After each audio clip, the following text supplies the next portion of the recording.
Саламатсыңарбы, балдар? Бүгүнкү биздин силер менен өтө турган жаңы темабыз ыып жаткан экен. Бул ыып жаткан экен деген форма этиштин ар кандай кырдаалын билдирип, болуп жаткан окуяны эскерүү үчүн колдонулган форма десек болот. Эгер этиш үндүү менен бүтсө, п жаткан экен деген форманы алабыз. Бул биринчи эреже. Мисалы, ойгоно калсам, жаан жаап жаткан экен. Жаап жаткан экен деген жаа деген үндүү этиш менен бүткөн үчүн п жаткан экен деген форманы алды. Экинчи, досума телефон чалсам, жолго чыгып жаткан экен. Бул жерде эмне болду? Ыып жаткан экен деген форманы көрдүк. Себеби этиш үнсүз менен бүттү. Кийинки форманы көрөлү, балдар. Жай келип өзөндө суу кирип жаткан экен. Бул жерде эмне болду? Этиш үнсүз менен бүткөн үчүн дагы ип формасын алды. Эмне үчүн ып, эмне үчүн ип жана уп формаларын алды? Себеби биз үндүлөрдүн эрежесине таянабыз. Кийинки форманы алалы. Мен Кыргызстанга келгенде катуу суук болуп жаткан экен. Бул сүйлөмдө уп жаткан экен деген форманы көрдүк. Себеби о менен у келет деген биздин үндүлөрдүн эрежеси бар. Кийинки форманы көрөлү, балдар.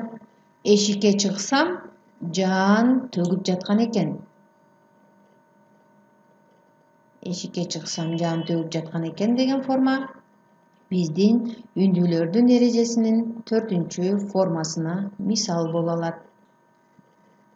Анда эмесе, балдар, сүйлөмдү түзүп көрөлү. Бул жерде кандай сүйлөм түзсөк болот? Мисалы, эшикке чыксам, шамал согуп жаткан экен десек болот. Ар бирибиз өзүбүзчө сүйлөмдөрдү түзөлү, балдар. Кийинкисин көрөлү. Мезгилди билдирип атат, карагыла. Күгүн, кечке маал, шамал, жымжырттык деген сүйлөмдөрдү катыштырып сүйлөм түзүп көрөлү. Бул жерде эмне болот? Эшикке чыксам, күн батып бараткан экен деген сыяктуу сүйлөмдөрдү түзсөк болот. Ал эми бул сүйлөмдө, балдар, карагыла.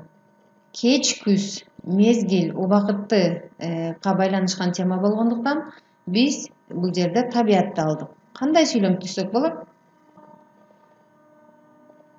Күз келип, жалбырактар дарактан түшүп жаткан экен десек болот. Азаматсыңар, балдар? Анда эмесе кийинки мисалга өтөлү. Кана эмесе, бул жерде ашпозчу эмне кылып жаткан экен, балдар?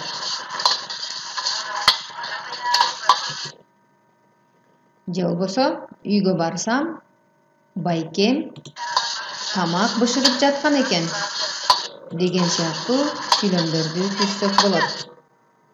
Ошентип, балдар, силер менен биз бүгүн этиштин ыып жаткан экен деген аналитикалык формасы менен тааныштык. Көңүл бурганыңарга чоң рахмат. Силерге ийгилик каалайм.